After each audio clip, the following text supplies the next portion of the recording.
This podcast uses adult language. Listener discretion is advised.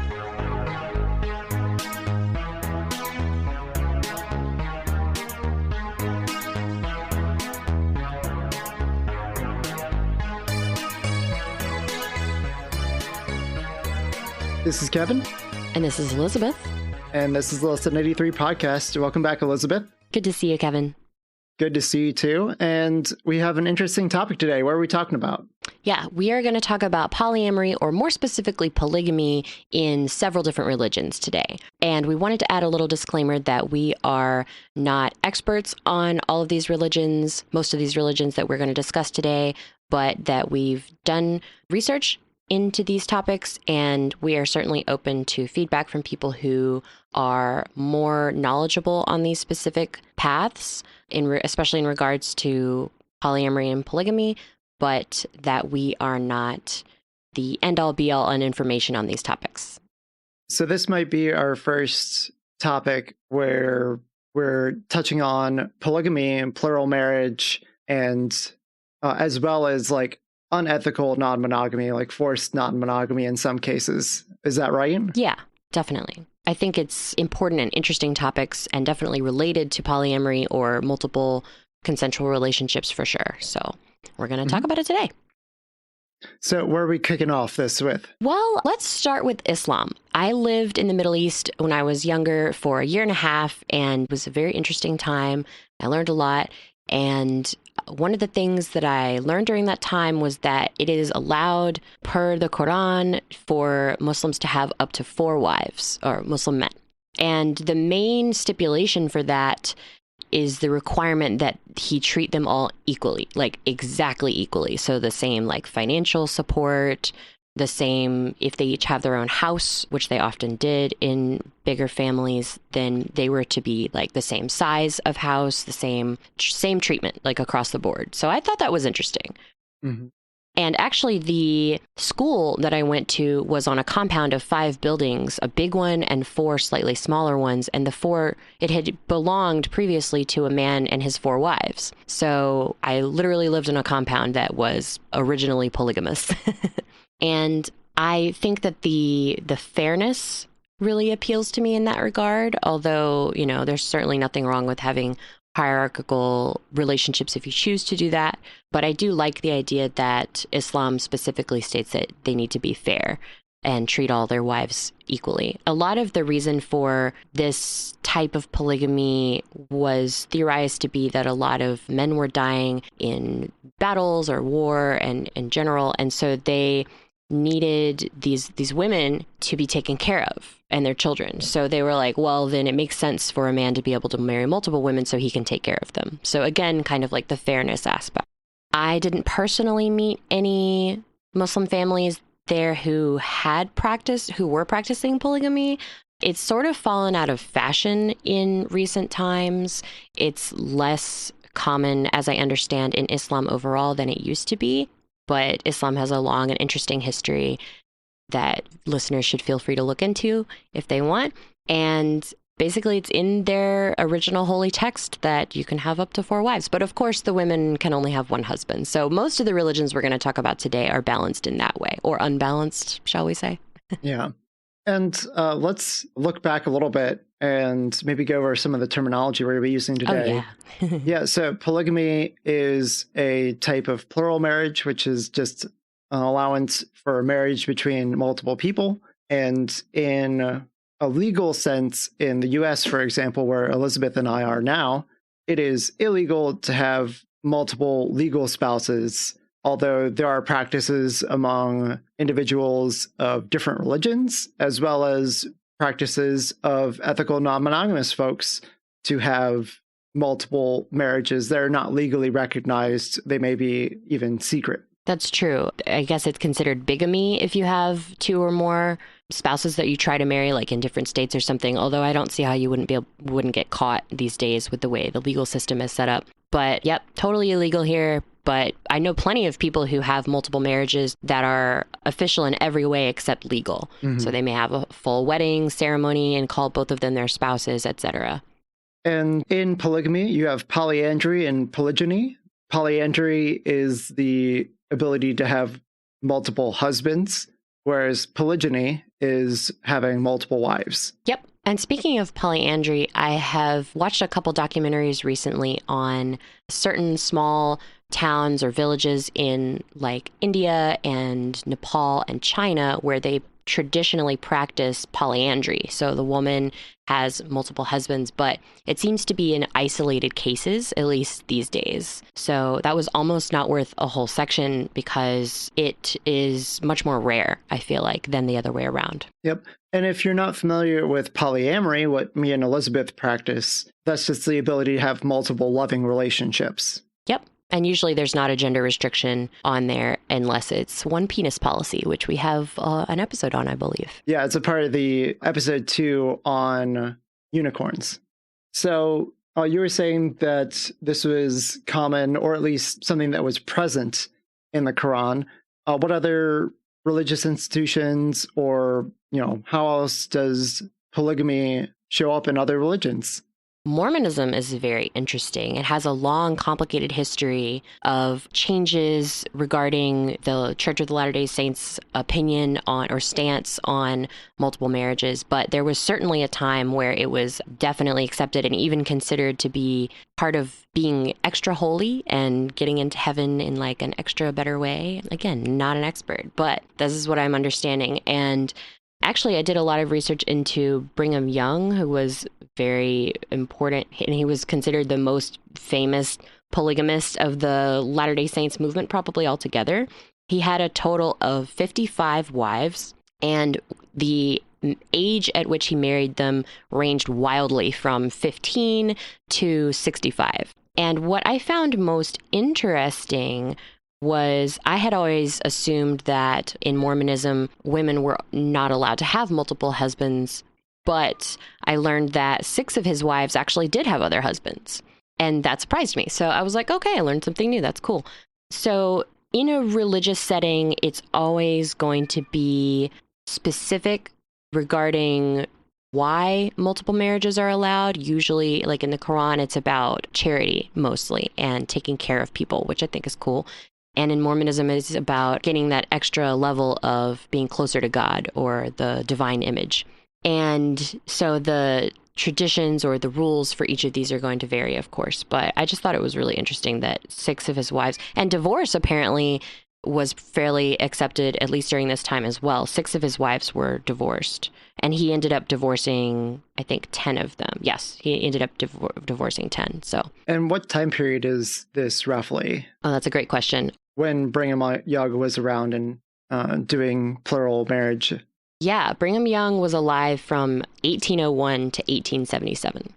Okay. Yeah, and I don't believe that the Church of the Latter-day Saints approves officially of multiple marriages anymore, but I know that they are practiced in some areas anyway. But there are obviously a lot of different like divisions of different religions altogether. I personally grew up Baptist, Christian Baptist, Southern Baptist, and I always understood monogamy as being the only one true way because in the New Testament, the Apostle Paul talks about how really sex is a sin, or not a sin, but like a sinful act, not a sin altogether, but like a temptation.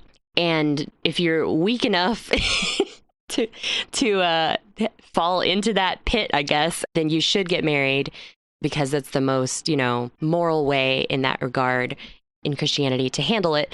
But he definitely seemed to state that only one marriage at a time, and only one marriage forever. However, I did some research and there are about 40 different instances in the Old Testament of God giving his beloved and favorite followers multiple wives, approving them directly, like often because his first wife couldn't conceive. And so you got to have children and, take on a second wife. And I didn't even realize there were that many instances of polygamy in the Bible, but there are. So that was interesting. But today, the Christian church, there are a lot of different denominations, but Christianity in general definitely takes a stance of monogamy in general. So, and that's part of why I don't identify as a Christian anymore.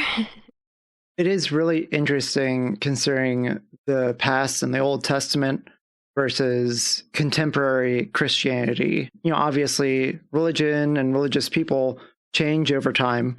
And it's interesting to see, especially with the differences between Old Testament and New Testament, how big the disparity is.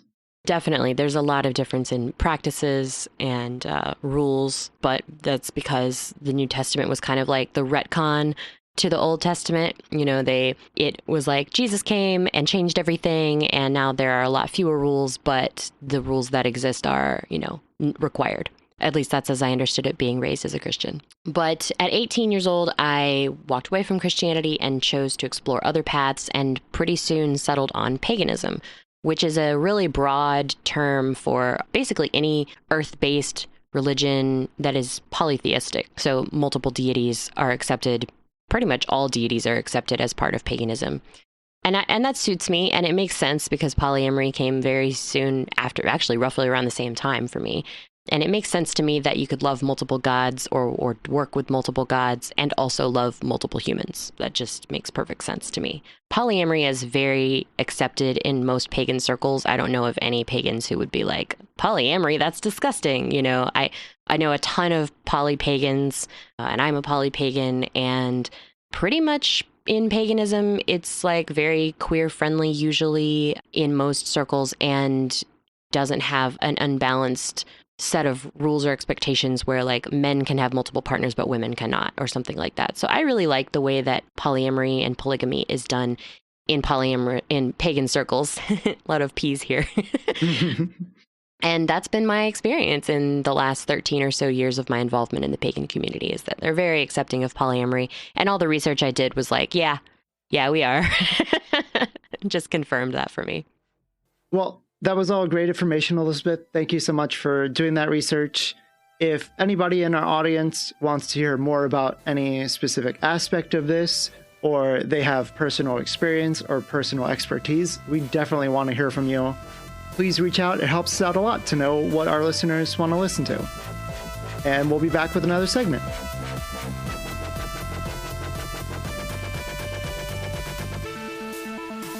Hey everyone, it's Kevin, co-host of LessThan83. I just wanted to let you know that I run a small company called Y'all Cookin'. If you'd be interested in learning how to up your cooking game in a lot of different ways, please check me out at y'allcookin.com or Y'all Cookin' on Facebook. Thank you.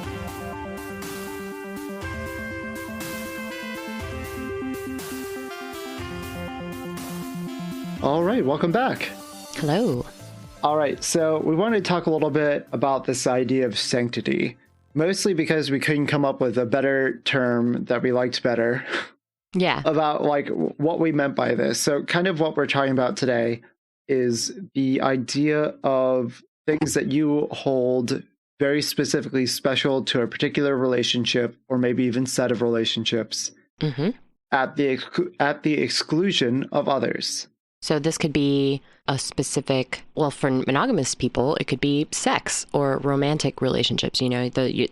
Those things are kind of sacrosanct to only one person. So that makes sense for that structure. But in polyamorous relationships, it could be, I only go to XYZ restaurant with girlfriend Y, or I only get this type of flowers for my wife, or it could be sex acts. We're going to talk about that a little bit more as well. Yeah.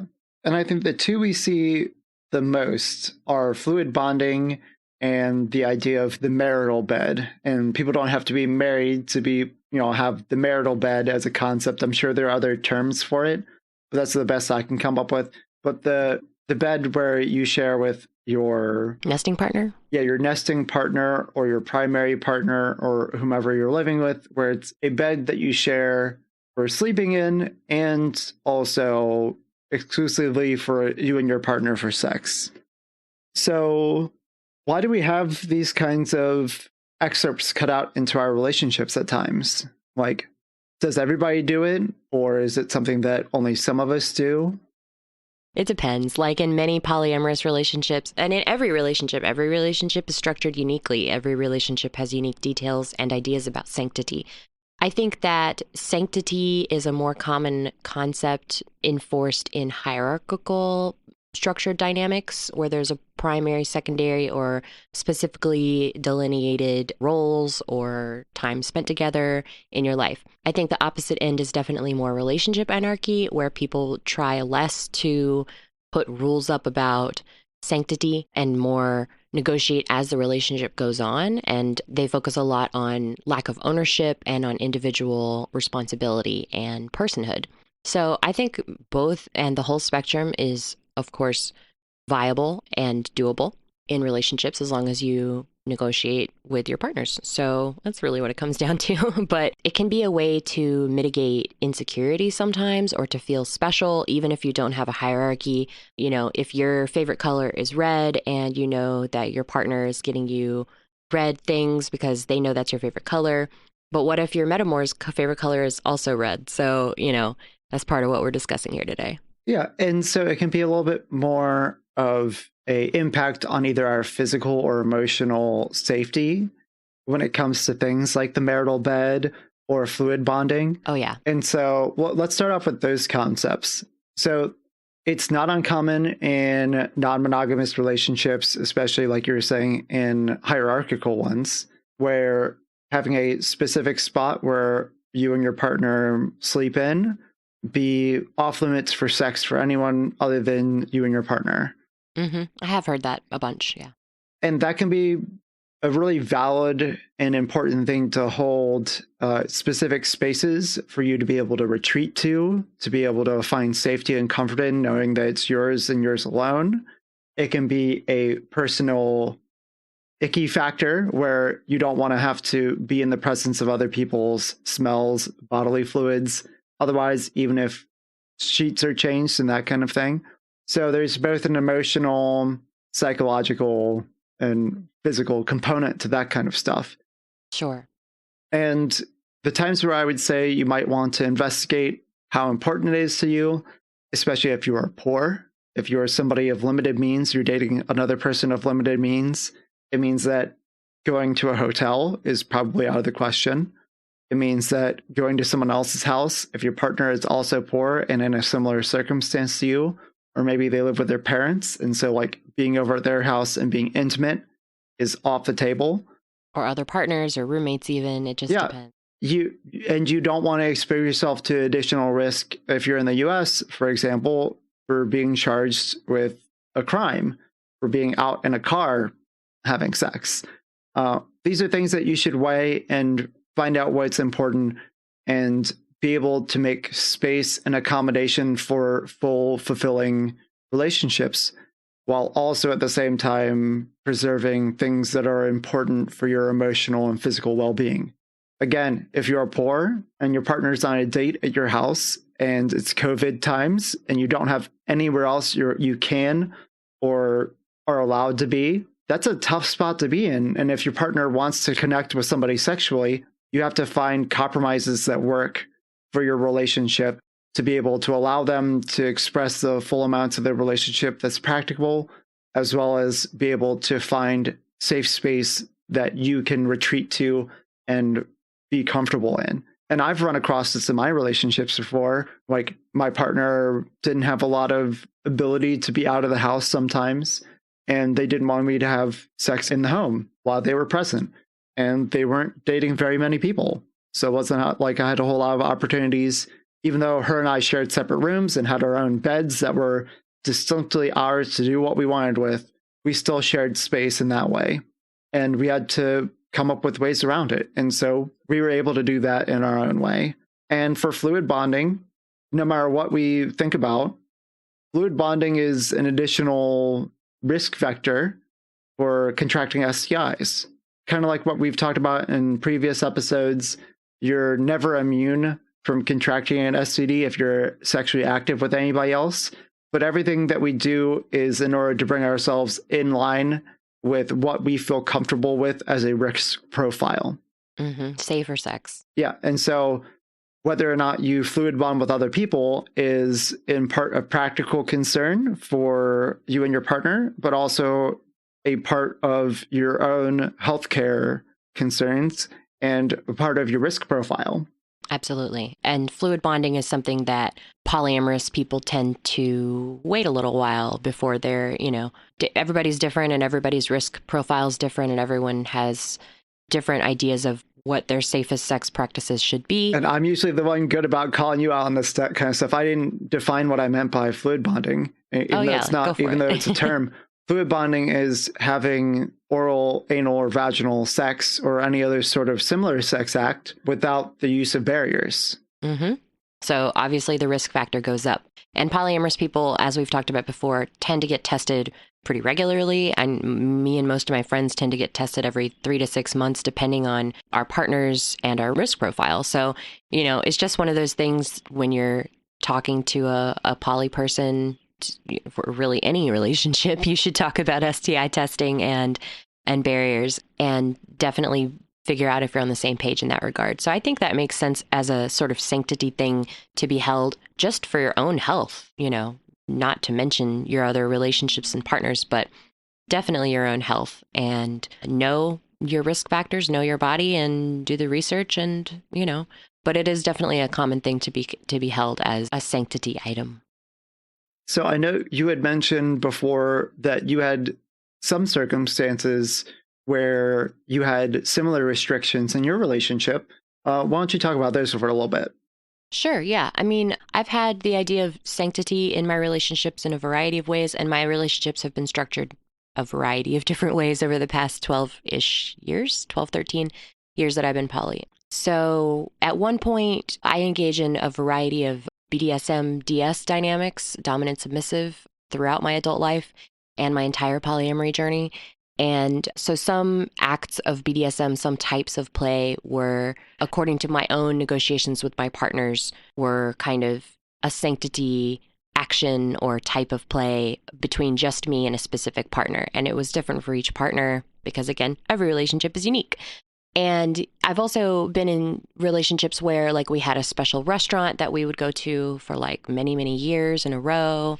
And whenever I wanted to bring someone else to that very special place, because it was a great place, I would talk to the partner that I had that kind of sanctity set up with and be like, hey, I've been seeing so-and-so for a while. Would you feel okay if I took them to that spot? And they would always say yes, because they understood that I had taken a long time to think about it. And I felt like our relationship was at the point where I could share that kind of special spot with them. And, these were under basically kind of a hierarchy, but very open setup in my relationships. But it was important for me to check in with those partners and respect the thing that we had held special to just us until one or both of us wanted to expand that to other people. So we've talked a little bit about where it's, why people do this, where it might be impractical or maybe a bad idea to hold sanctity around certain things, and why it could also be valuable. And I think it's important to be able to consider all these things when you are either making something sacrosanct in your relationships, whether the other people that are coming into your relationships understand and know about them. There's a lot of things that maybe we don't even consider when we make these understandings, some of these can be kind of like not really overtly talked about. Sometimes they're one of these polyamorous landmines that we walk over and we didn't realize were going to be a really bad thing for our partner. It was going to cause a very big reaction for them. And a lot of times things that they didn't realize were going to bother them, but suddenly do. And the most important thing about all of these, just like many other things in polyamory, is that you be able to talk to your partner, you be able to bring up why it's important, and try to be understanding and compassionate to your partner and whoever else is entering there in your lives. Because those people coming into your lives are people who deserve their wants, needs, and feelings to be validated just as much as you do. Exactly. Definitely. Anything else before we close this out, Elisabeth? I think sanctity should be something that kind of comes from within. You should start by making your own assessments about your own boundaries and what you want to keep sacred or unique to just that dynamic with yourself or with someone else. And yeah, just try to negotiate your way through. Compromise can be a great way to find bonding with your partner as well. All right. Well, I think that wraps us up for today for this segment.